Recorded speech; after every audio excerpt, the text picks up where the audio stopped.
조갑제 TV 시청자 여러분 안녕하십니까? 2020년 12월 12일 밤 9시 12분입니다. 오늘은 역사에 허풍쟁이 요사 행동하는 걸 보면 완전히 망나니 같은 이 도널드 트럼프 미국 대통령이 인생 70여 년에 처음으로 임자를 맞은 날로 기록될 것입니다. 트럼프는 돈만 있으면은, 거기다가 권력만 있으면은 못할 게도 없다. 무슨 부정부패 스캔들도 다 덮을 수 있다. 그리고 누구라도 거꾸로 때릴 수 있다 하는 신념을 가지고 살아온 사람입니다. 돈의 힘으로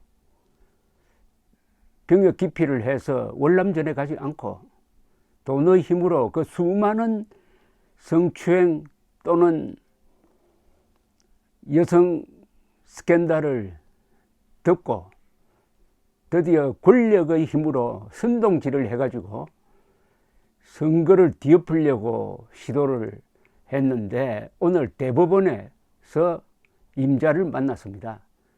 대법원이 트럼프 측이 제기한 4개 경합주 선거 무효 소송을 심리도 하지 않고 각하해버리고 말았습니다. 이거는 당사자 요건도 되지 않는다, 이거는 심리 대상도 되지 않는다 해가지고 각하를 해버리고 말았습니다.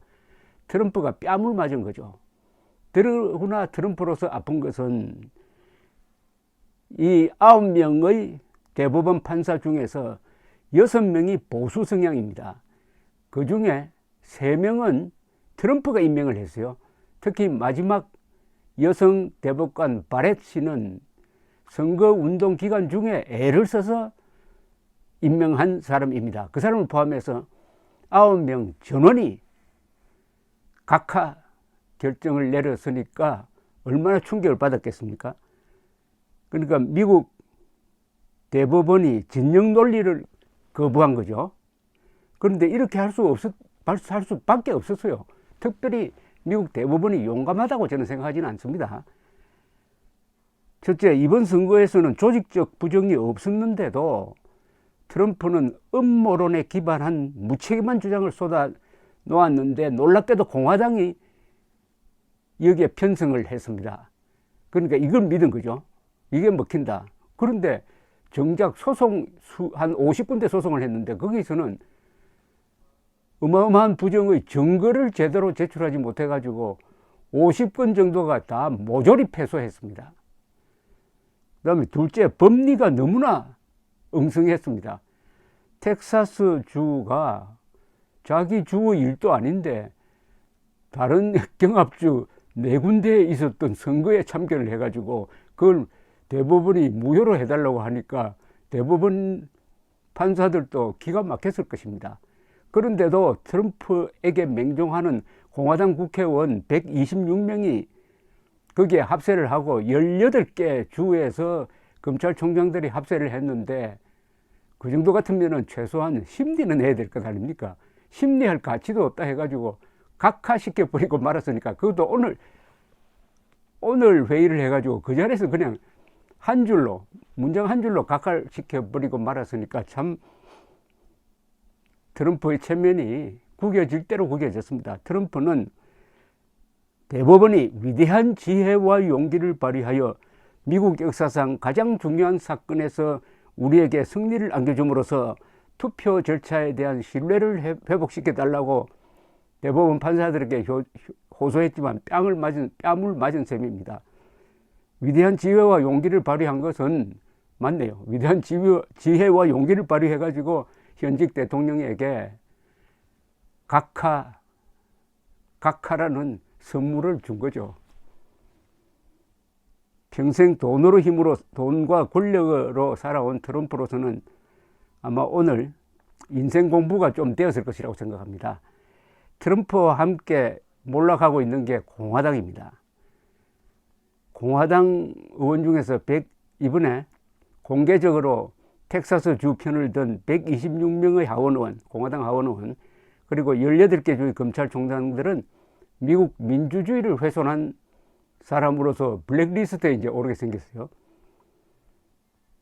이렇게 트럼프에게 하이제킹 당한 공화당이 오는 1월의 조지아주 상원 결선 투표에서 두 의석을 잃어버리면은 상원이 민주당 차지가 되어버립니다. 그러면은 바이든 대통령은 상당히 자신을 갖고 국정을 운영할 수가 있습니다. 그때 가면은 비로소 이제 트럼프와 같이 가서는 안 되겠다라고 생각하는 사람들이 생길 것입니다. 그런데 1950년대 공화당에 메카시라는 사람이 등장했습니다. 이 사람도 위스콘신주 상원의원이었어요. 이 사람이 무리하게 빨갱이를 모는 이른바 마녀사냥을 했습니다. 나중에는 군대까지도 빨갱이 집단으로 몰다가 결국 역공을 당해서 망가져 버리는데, 공화당이 이런 사람을 비호했다 해가지고 그 뒤에 미국 지식인 사회에서 공화당이 아주 몰리게 됩니다. 그 이후에 다시 한번 트럼프 때문에 공화당이 오피니언 메이커, 지식인 사회에서 그 뿌리가 약해질 것으로 본다면은 이것은 공화당의 자덕이 되지 않겠습니까? 더구나 그 트럼프와 운명을 같이 했던 한국의 음모론자들도 이제 살 길을 찾아야 될 것입니다. 미국의 민주주의를 지켜낸 사람들은 역시 양심 있는 전문가입니다. 아인슈타인이 말했습니다. 양심 없는 전문가는 잘 훈련된 개와 같다. 그러나 양심 있는 전문가는 바로 미국의 기자, 미국의 판사, 그리고 미국의 선거관리 공무원들처럼 일하는 거죠. 이 사람들이 트럼프의 압력에 굴하지 않고 미국의 민주주의를 지켜냈습니다. 특히 뉴욕타임스, 워싱턴 포스트, 월스트리트 저널, CNN, 로스앤젤레스 타임스, AP 같은 이런 정통 언론이 기자 정신을 발휘했습니다. 그래서 트럼프에게 사실을 상납하지 않았습니다. 그리고 판사들, 대법원 판사뿐만 아니라 각 지역의 판사들도 모조리 50건을 모조리 기각 또는 패소시킴으로써 트럼프에게 따끔한 맛을 보여준 것을 지켜보면서 참 저는 지난 한 달 동안 매우 재미가 있었습니다. 우리도 2022년에 기자, 검사, 판사, 그리고 공무원들이 헌법 제 7조, 10조에 기초해가지고 우리의 기본권을 지키고, 공무원들은 국민 전체에 대한 봉사를 하면서 자유민주주의를 수호하는 공동전선에 나서야 될 것이라는 생각이 들었습니다. 오늘은 상당히 기분 좋은 날입니다. 감사합니다.